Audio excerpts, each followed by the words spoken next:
Hey everyone, and welcome to another episode of Seriously Risky Business, the podcast we do here at Risky Biz HQ, where I talk to Tom Uren, who is our public policy and intelligence editor at Risky Business. Tom, g'day. How you going?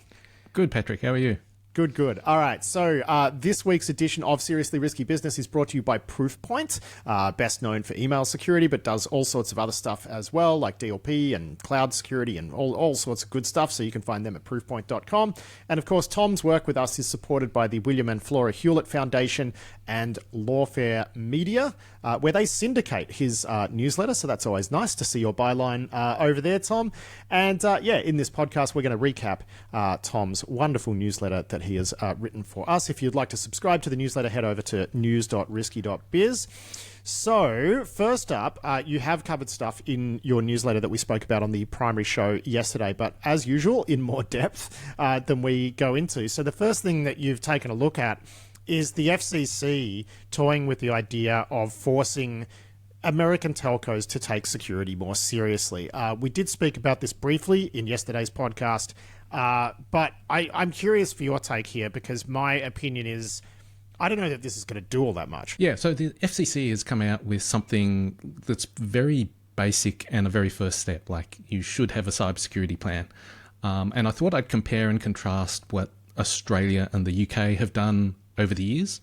And so Australia was actually first back in 2017, which feels like a lifetime ago. And it basically said, look, telcos, you've got to do the best job you can to keep yourselves secure. And that's basically what the legislation says. You've got to do your best. And there's no penalties.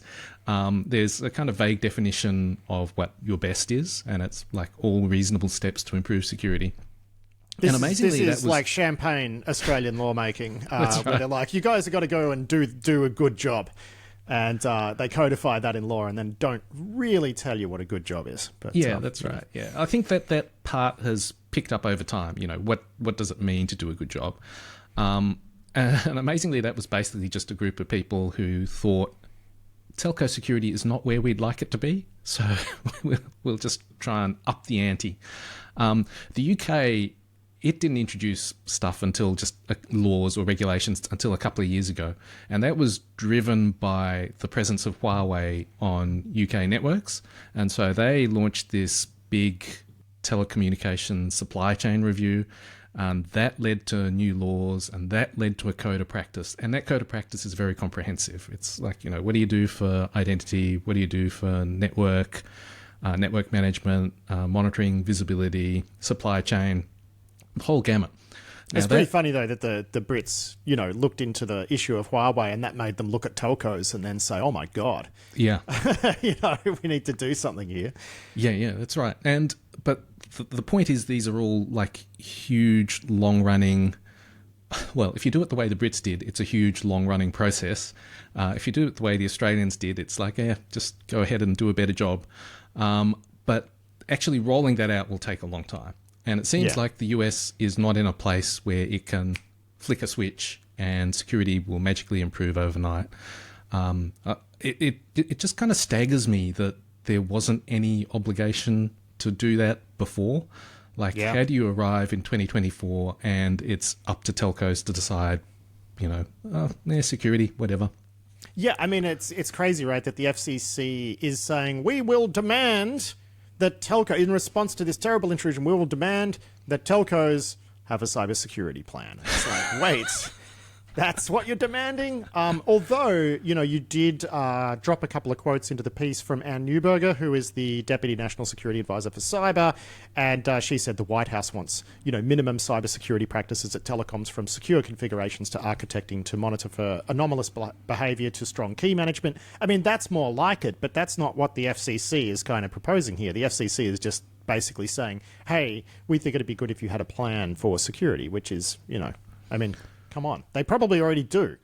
Yeah. I think the problem with that is if they've got a plan, it doesn't mean they care about the plan. And so there's a certification process on top of that where they have to say that they're sort of adhering to the plan or carrying it out or whatever. I think it doesn't fundamentally change how much they care. which is the problem. So Neuberger's talking about setting minimum standards. Having a plan where you set your own standards, I think, is a different place. And so it just strikes me that they're in a very difficult position. Fixing it anytime soon is going to be very, very difficult. Everyone is on board. Like, there's lawmakers who are talking about it. They want to fix things.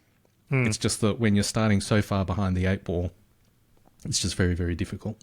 Yeah, I mean, the way that you end this piece is to say, you know, another short-term plan would just be to get everyone to use WhatsApp and Signal, basically. And, you know, it would really mitigate a lot of the concern here.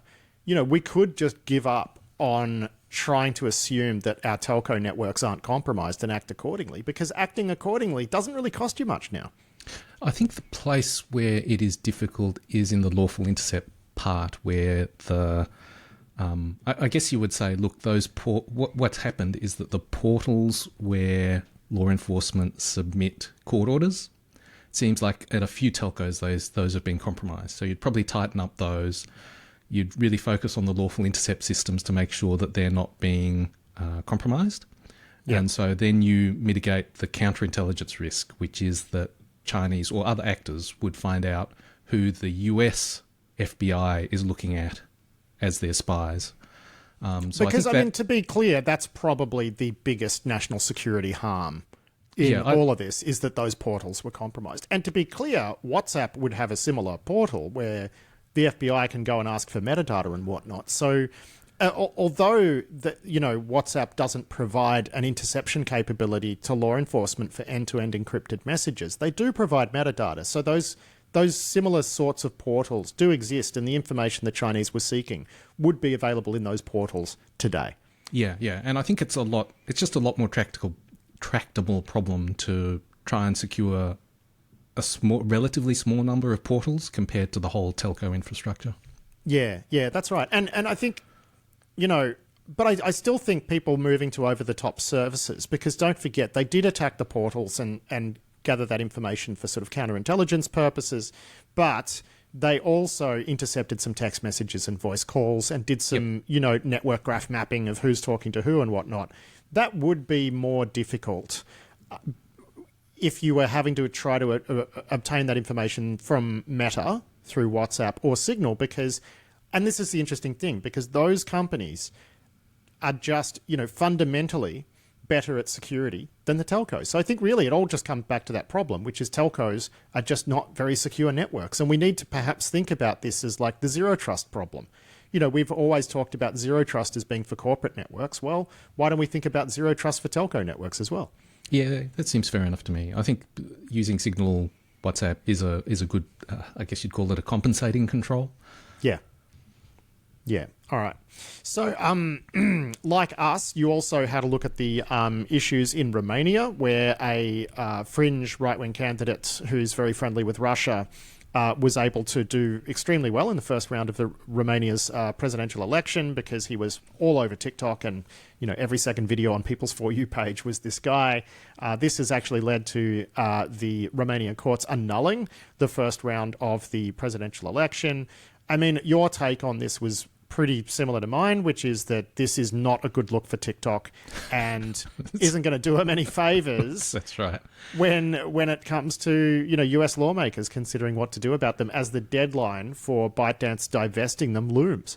I mean, you've just got to really wonder what is going on at that company, where if it was me, they really shoot themselves in the foot.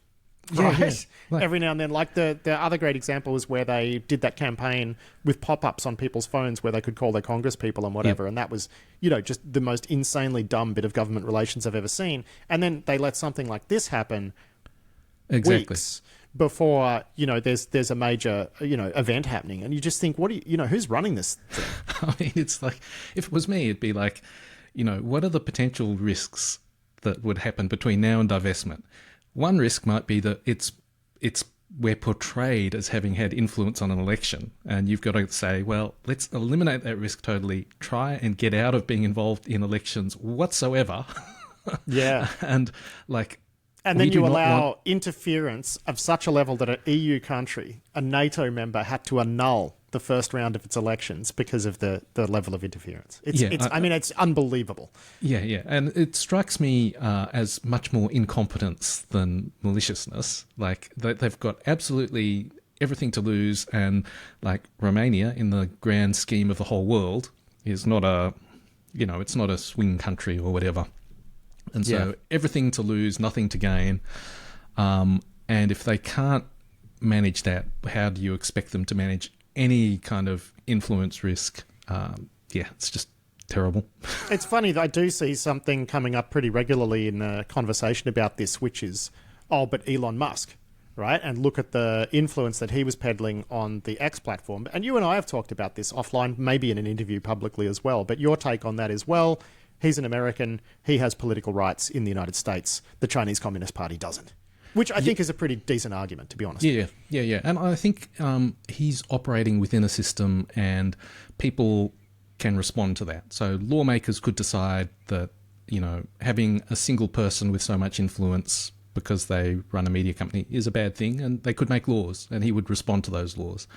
I guess the thing is that in that kind of context, the Chinese Communist Party is outside of that system. So you can make laws and they'll just try and subvert them. So I think he's, you may not like it, but he's legitimately in the game and acting within his rights. Yeah, exactly. As well. I don't know that there's all that much that the Americans could do about that because of the First Amendment, which is they tend to take pretty seriously over there. But that's the point. He is an American exercising his rights, and that's just the way it be. Now, one more thing we're going to talk about is. So we discussed some of this on yesterday's show, but you've come at this from a bit of a different angle, which is there's been some Treasury sanctions and indictments unsealed against these Chinese exploit developers who were tearing down Sophos kit. But, you've really looked at how badly a lot of these Chinese APTs, and I think even this crew in particular, were behaving throughout these campaigns, and about how their actions are really outside what we would consider to be norms. There's echoes of the Barracuda campaign here, where a Chinese APT crew or contractor gets detected, and then instead of, packing up and going home, which is what I'm guessing a Western operation would do, they might drop like encrypting ransomware or, burn down the box. And it's kind of pointless and rude and weird. And what can we do about it? And, good question. Yeah, so the Grack and I, in one of our Between Two Nerds discussions, talked about tight and loose control. And the Chinese, these types of cyber actors are the ones where government control seems to be very loose. They're kind of left to do their own thing, and then it's they deliver what they can, and then the government will either pay them or not. And so there doesn't seem to be do this, don't do this, don't do this. And so these actors, they just go hell for leather. They do all sorts of things that we would consider unacceptable. And I think, like, objectively, trying to step back from my position as an Australian, I think they are objectively bad because they cause unnecessary damage to innocent people. And so in this case, it was, if you try and get rid of our malware, we'll torch your box. We'll deploy ransomware. Now, they didn't actually succeed in doing that, but this seems like the downside of that very loose control, where your cyber actors, like, they do some good stuff for the country, but they also get you blowback that you probably don't actually want. Like, this seems... Well, it's because, as you said, it's pointless, right? Yeah. And it's weird. And you and I were discussing, before we got recording, like, where does that mentality come from? I mean, the only thing I can think of is that it's sort of like this nationalist vibe, which is F you to the outside world, like, we don't care about you. It sends a signal of we don't care about anyone except us. That's the only thing I can think of, and I'm not even sure that's a good explanation. Yeah, I don't know either. I thought maybe it's like it's trying to deter cleanup operations. Like, if you deploy this cleanup script, your box ends up getting wiped. And so, but that doesn't really make sense either. That doesn't make sense either, right? So it is strange, isn't it? Where, and in my interview last week in Sydney with, in front of an audience in Sydney with Chris Krebs, the first director of CISA, and a very smart guy, we were sort of talking about how the Chinese ecosystem for these type of operations is just the Wild West. They haven't quite, they've formalized the roles, right? So MSS is sort of like NSA. The PLA is acting more like Cyber Command. So they seem to have split those intelligence and military functions in their cyber operations.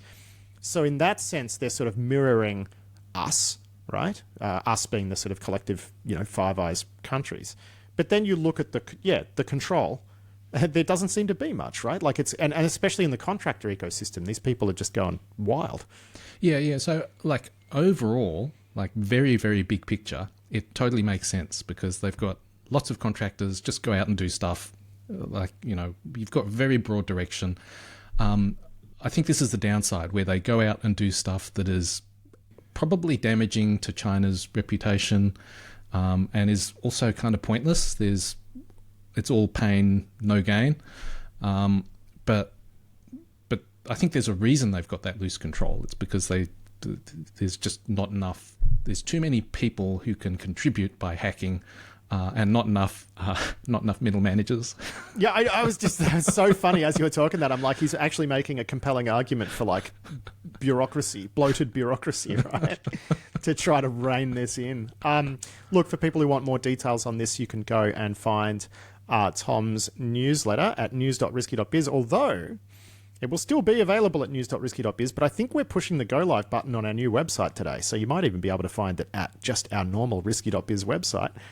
So after nearly 20 years of running this outlet, we're finally actually having a real website, which is exciting.